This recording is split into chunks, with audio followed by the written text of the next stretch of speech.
Olá pessoal, tudo bem? Nós estamos na nossa série de vídeos sobre profecias, escatologia, final dos tempos e eventos ainda que hão de vir, ou eventos do porvir. E hoje nós vamos falar sobre uma temática muito especial e muito relevante e importante dentro da fé cristã, que é a questão da ressurreição e o destino eterno. Ressurreição e destino eterno é o tema que nós vamos abordar agora. Primeiro ponto, nós queremos destacar a realidade da ressurreição. Ou seja, a Bíblia ensina claramente em várias passagens a verdade da ressurreição do corpo ou dos corpos materiais, físicos.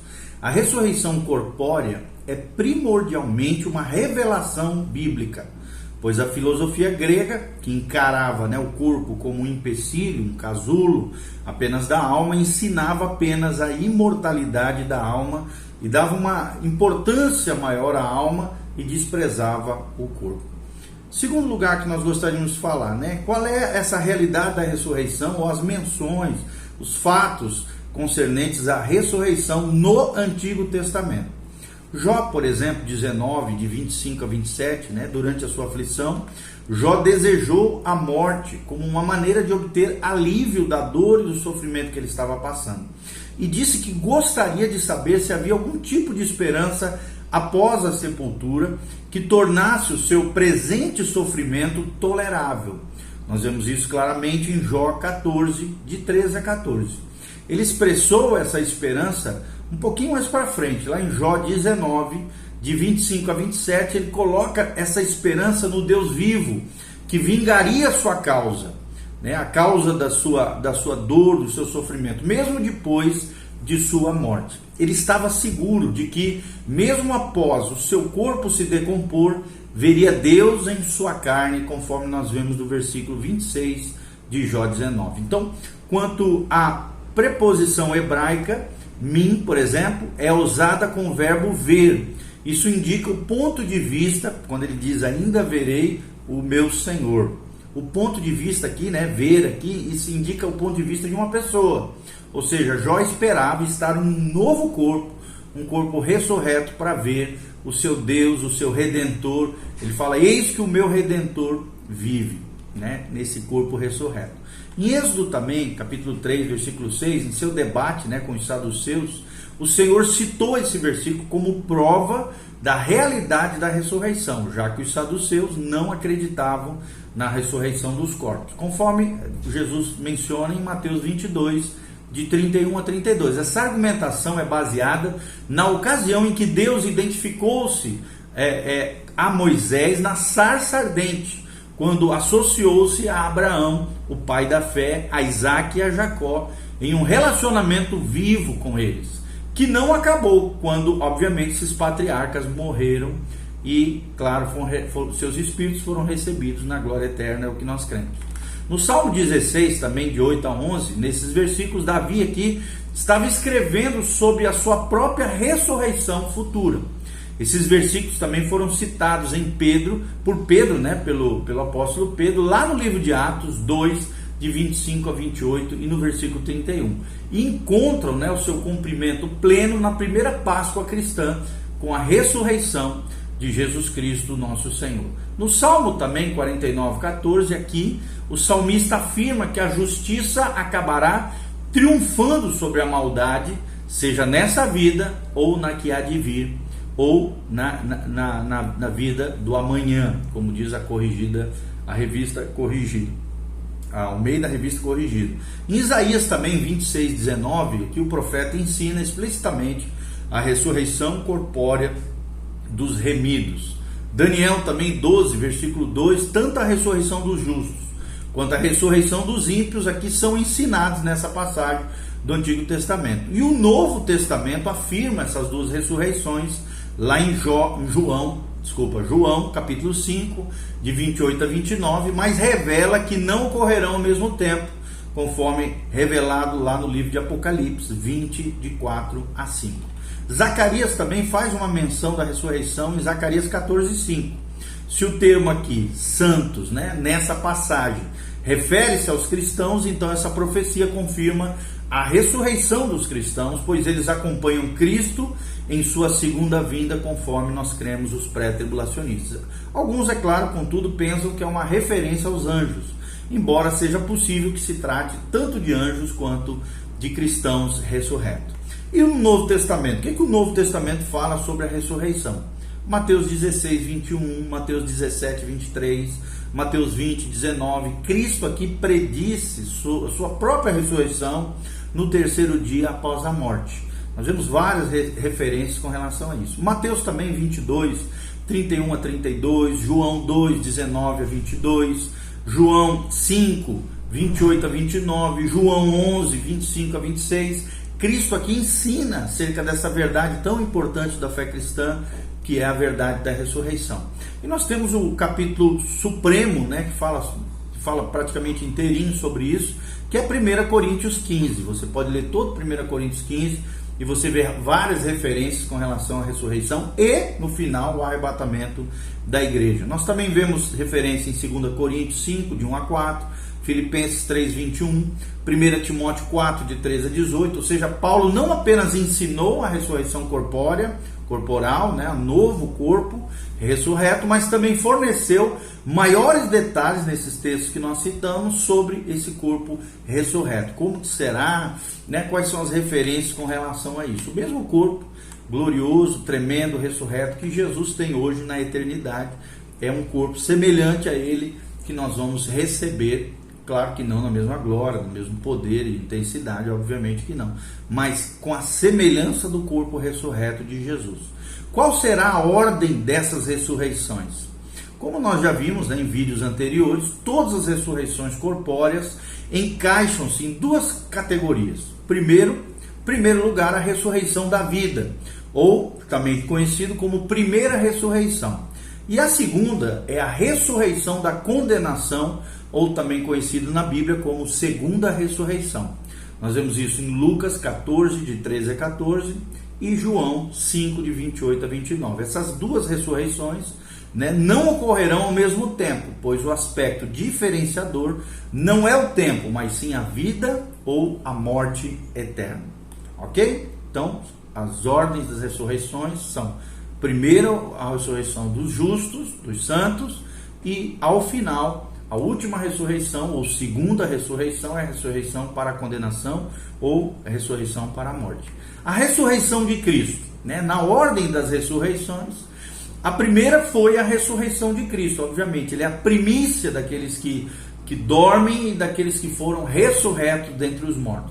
Embora, né, outros tenham sido ressuscitados dos mortos antes de Jesus, nós vemos vários episódios na Bíblia, não era muito comum, mas houveram algumas ressurreições nas Escrituras. Jesus foi o primeiro a se levantar da sepultura com um novo corpo, ou com um corpo que não estava mais sujeito à morte, conforme nós vemos em Romanos 6, 9, Apocalipse 1, 8.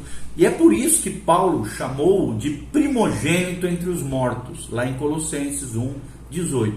Ou seja, a sua ressurreição é a primeira das muitas que acontecerão com aqueles que crerem em seu nome poderoso, conforme nós vemos 1 Coríntios 15, 23, ok? Outra coisa muito importante, sobre a ressurreição dos que estarão com Cristo em sua segunda vinda. Isso é muito importante também nós compreendermos. Essa ressurreição incluirá vários grupos.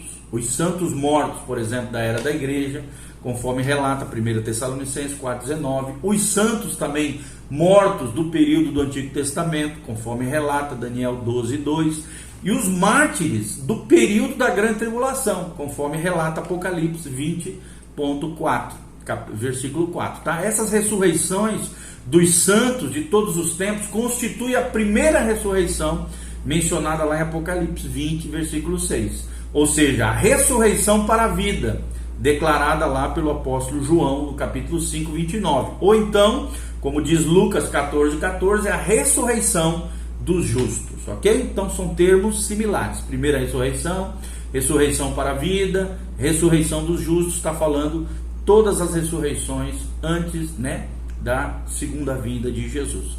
Outra coisa muito importante, a ressurreição dos mortos não salvos no final. Como nós já falamos em vídeos anteriores, o último grupo a ser ressuscitado inclui os mortos de todos os tempos que não foram redimidos, ou seja, os incrédulos, os infiéis, aqueles que não andaram com Deus, né, e nem creram no seu Filho amado Jesus, eles serão ressuscitados no final do reino milenar, dentro da nossa perspectiva pré-milenista, pré-tribulacionista, para apresentar-se diante do grande trono branco em um julgamento, como nós já falamos nos vídeos anteriores, que os sentenciará ao lago de fogo, o lago que arde com fogo e enxofre, conforme Apocalipse 20, de 11 a 14, ok? E entre a morte e a ressurreição, em termos simples, né, a morte é a separação do aspecto material, ou seja, a separação do aspecto material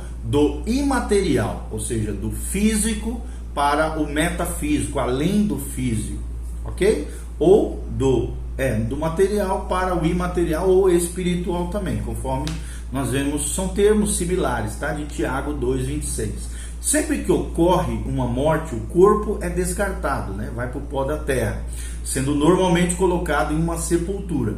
Mas a faceta imaterial da pessoa, ou seja, o homem interior, né? A parte imaterial, espiritual, a alma e o espírito da pessoa continua existindo por toda a eternidade, porque nós fomos criados para sermos seres eternos.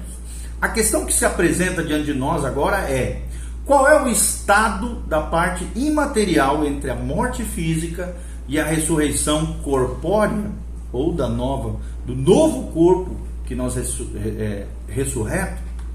Então, primeira argumentação, dos não redimidos durante o Antigo Testamento. Quando uma pessoa, por exemplo, morria, né, a sua alma, espírito e natureza imaterial, invisível, espiritual, ficavam no que a Bíblia chama de Sheol, onde deveriam aguardar até a ressurreição do corpo no final do milênio.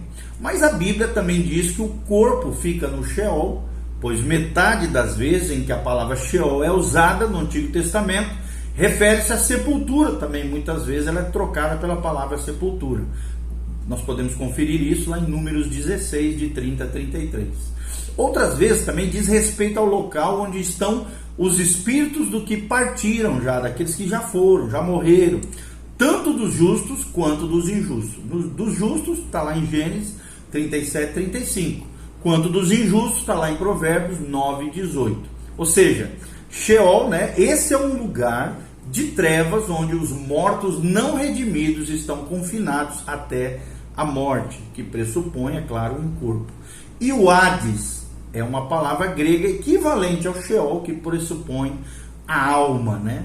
Então, esse lugar de trevas, onde os mortos não redimidos estão confinados até a morte, que pressupõe um corpo, e o Hades, essa palavra grega equivalente a Sheol, que pressupõe a alma, entregarem seus mortos, então, no julgamento do grande trono branco, lá em Apocalipse 23. É claro que aqui nós estamos falando daqueles que morreram sem Cristo, ou os não redimidos durante o Antigo Testamento, e quando se fala do Hades, está falando do inferno, também já daqueles que morreram sem Cristo, do Novo Testamento também, da era da igreja, da dispensação daqui para frente, que não se converteram, são incrédulos, infiéis, não andaram com Deus e tal. Segundo argumento, dos não redimidos durante o Novo Testamento. Ou seja, o corpo vai para a sepultura e o espírito, né, vai para o Hades, ou como a gente conhece, o inferno, onde espera pela ressurreição do corpo, que ocorrerá no final do milênio, juntamente com os não redimidos que viveram durante o período do Antigo Testamento. Está lá em Lucas 16, 23. O Hades é contrastado com o céu, é o contraponto. Céu de um lado, Hades do outro. Paraíso aqui, inferno aqui. Nós vemos esse contraste em Mateus 11, 23, Lucas 10, 15. E também é visto como um lugar de tormentos eternos, onde a Bíblia descreve haverá choro e ranger de dentes, conforme relata Mateus 13, 40, 42. Um lugar de tormento eterno, conforme Marcos 9, 43 a 48. E de escuridão total, onde não há luz alguma, conforme Mateus 22, 13. São as características do Hades, ou inferno, traduzido para o português, onde vão os não redimidos, onde vão permanecer os não redimidos que surgiram, nasceram, existiram durante o Novo Testamento. ou a partir do Novo Testamento, ok? Dos redimidos durante o Antigo Testamento, ou seja, os fiéis, os crentes, ou seja, aqueles que andaram com Deus durante o período do Antigo Testamento. Então, no caso dos santos do Antigo Testamento, a questão debatida é: para onde iam as almas, espírito ou parte imaterial do ser, na hora da morte? É a pergunta que nós fazemos. E a resposta é: será que elas eram imediatamente levadas à presença do Senhor ou ficavam na parte dos salvos do Sheol, ou também traduzido no grego como Hades, de onde foram levadas ao céu quando Cristo desceu ao Hades, no intervalo entre a sua morte e a ressurreição? É a pergunta que nós fazemos. Hermann Hoyt, um dos grandes estudiosos da Palavra de Deus, concordava com a segunda ideia e declarou o seguinte: como resultado da ressurreição e ascensão de Cristo, ocorreu uma reorganização no estado intermediário dos mortos, ou seja, todos os justos foram removidos da parte superior do Sheol, ou no grego conhecido como Hades, Sheol no hebraico, né, lugar dos mortos, e seus portões foram fechados, impossibilitando desde então a entrada da alma de qualquer pessoa salva. E a partir desse momento o paraíso fica em cima, ou seja, onde Cristo está, e os espíritos de todos os salvos vão para junto de Cristo no momento de sua morte física desde então. Ou seja, várias passagens são citadas para apoiar esse ponto de vista. Paulo escreveu, por exemplo, em Efésios 4:9, que Cristo havia descido às regiões inferiores da terra. Ou seja, alguns entendem que isso significa que nosso Senhor desceu ao Hades no período entre sua morte e ressurreição para tomar aqueles que estavam cativos, no cativeiro, aqueles que estavam no local dos salvos do Hades ou Sheol, e levá-los ao céu. No entanto, a frase da terra pode ser um oposto, né? Isso significaria então que Cristo desceu em sua encarnação às regiões inferiores do universo, ou seja, a terra. Também é mencionado, né, o relato do homem rico e de Lázaro, o qual supostamente mostraria que os dois foram para o Hades, né? Porém, o rico ficou no local de punição, enquanto Lázaro estava feliz em outra parte, chamada de seio de Abraão. Nós vemos isso em Lucas 16:22. Esse relato ensina claramente alguns fatos importantes sobre a morte e sobre o inferno. Primeiro, há um estado de consciência após a morte. Segundo, o inferno é um lugar de tormento real. É o que nós vemos nessa parábola. Terceiro, não há uma segunda chance após a morte. Quarto, os mortos não podem comunicar-se com os vivos. Mas essa passagem ensina que existem duas partes no Hades? É a pergunta que nós fazemos. E a resposta é não, pois não é dito que o seio de Abraão está no Hades, mas sim longe dele. Nós vemos isso no versículo 23. Ou seja, o seio de Abraão é uma figura de linguagem usada para falar do paraíso ou da presença de Deus. E o ladrão que estava na cruz ao lado de Jesus recebeu a promessa de que iria para o paraíso. Está lá em Lucas 23:43. E não para uma parte do Hades. Ou seja, o texto de 1 Pedro 3,18 também é usado em ligação com a suposta descida de Cristo ao Sheol, Hades.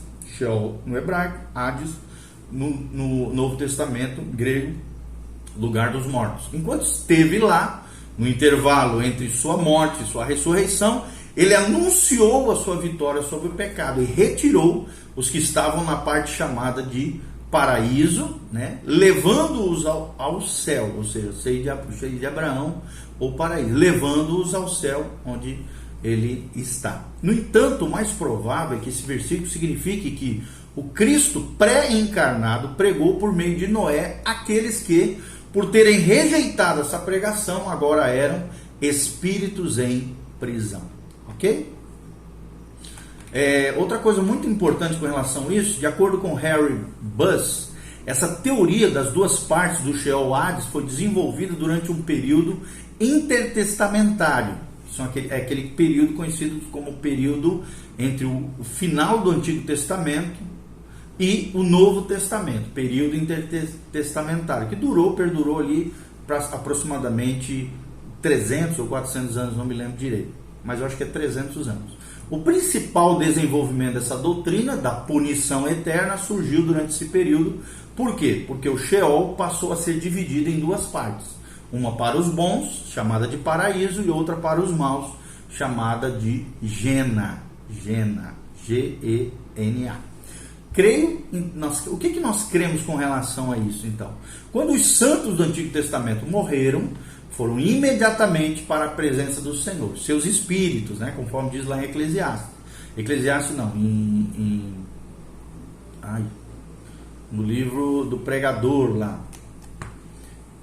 Eclesiastes, exatamente. Ok? Então, os santos do Antigo Testamento, quando morreram, foram imediatamente para a presença do Senhor. Já o ladrão crucificado ao lado de Jesus, que se arrependeu, ouviu do Senhor a promessa de que iria para o paraíso no mesmo dia da sua morte. Nós vemos isso em Lucas 23, 43. E o paraíso era a presença do Senhor, conforme relata 2 Coríntios 12, 4. Ou seja, na transfiguração de Cristo, Moisés e Elias apareceram na sua presença, falando com ele. Então devemos entender que essa conversa entre Cristo, Moisés e Elias ocorreu na parte superior do Hades, onde Moisés deveria estar depois da morte de Cristo, será? Devemos entender que a transfiguração de Cristo ocorreu no paraíso, ou seja, no Hades. É a pergunta que fica. Devemos concluir que quando Elias foi transladado, foi levado para o Sheol Hades e não para o céu, onde Cristo está? A resposta é, penso que não. Esse santo do Antigo Testamento, esses santos mencionados aqui, Elias, Moisés e tal, foram imediatamente para o céu, onde espera pela ressurreição de seu corpo na segunda vinda de Cristo. Ok? Agora nós vamos falar um pouquinho sobre o universalismo. Ou seja, em termos simples, o universalismo declara que mais cedo ou mais tarde, todos serão salvos. Isso é uma doutrina muito perigosa e muito difundida nos dias de hoje. Ou seja, é uma antiga forma de universalismo originada no segundo século da cristandade, ou seja, da era cristã, que ensinava que a salvação viria após um período temporário de punição na terra. O universalismo de nossos dias declara que todos os homens estão salvos, embora nem todos saibam disso. Assim, por exemplo, o trabalho de um pregador, do missionário, é dizer às pessoas que já estão salvas.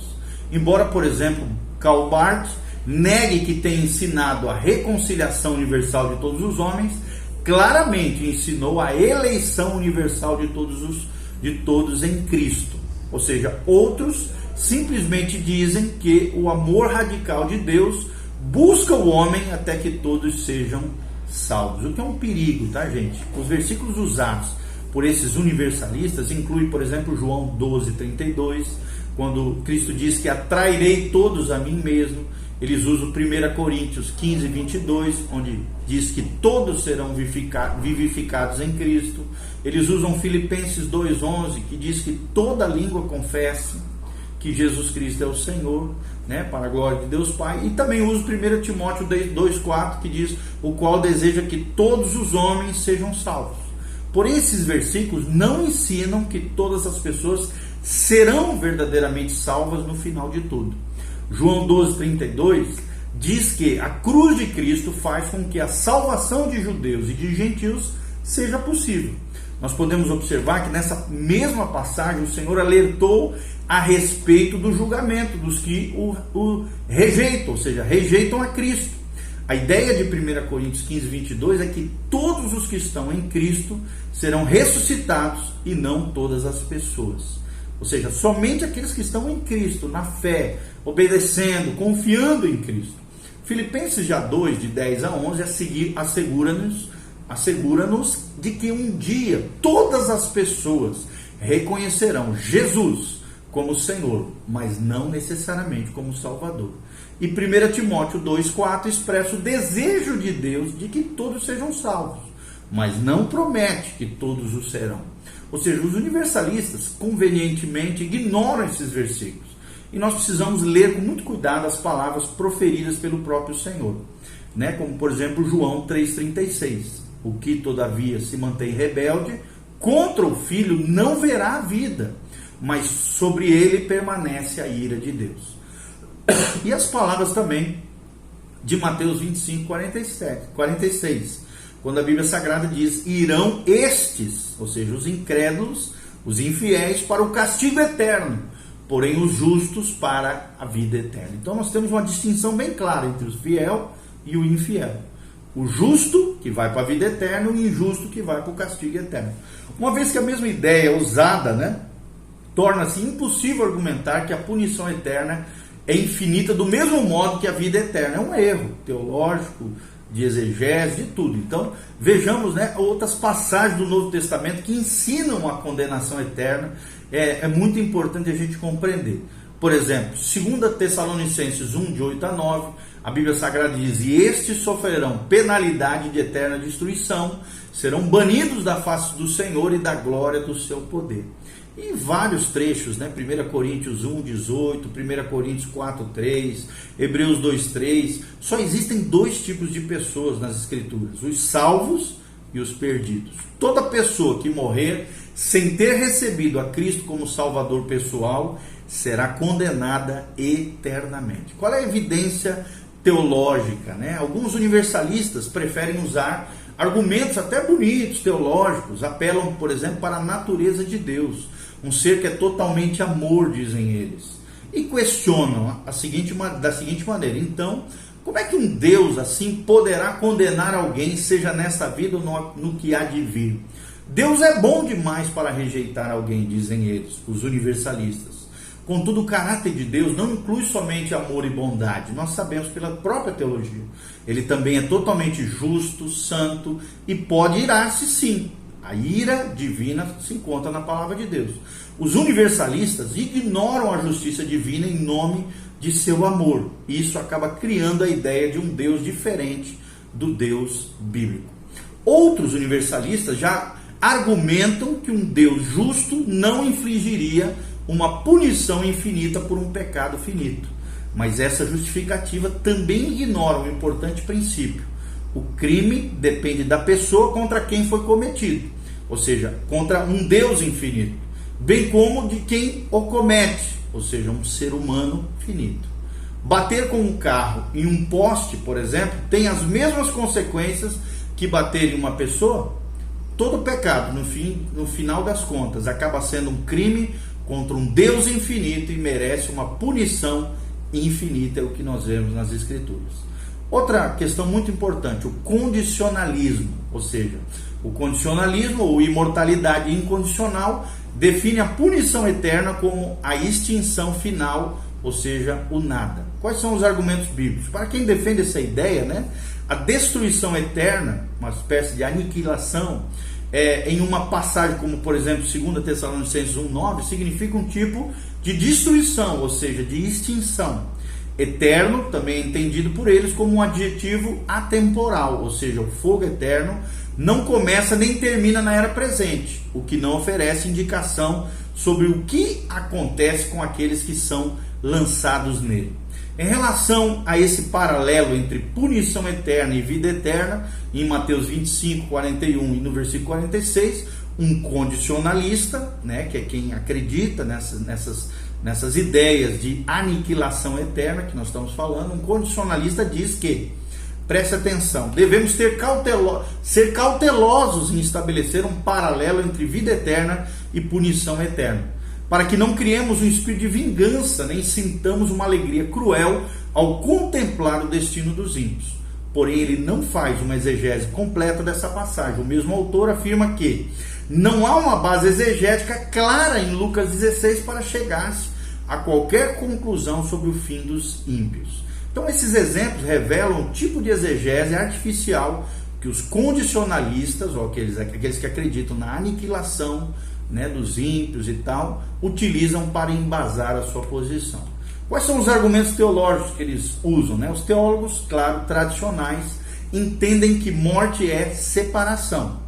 Os condicionalistas a definem como a não-vida, ou seja, a extinção, a aniquilação.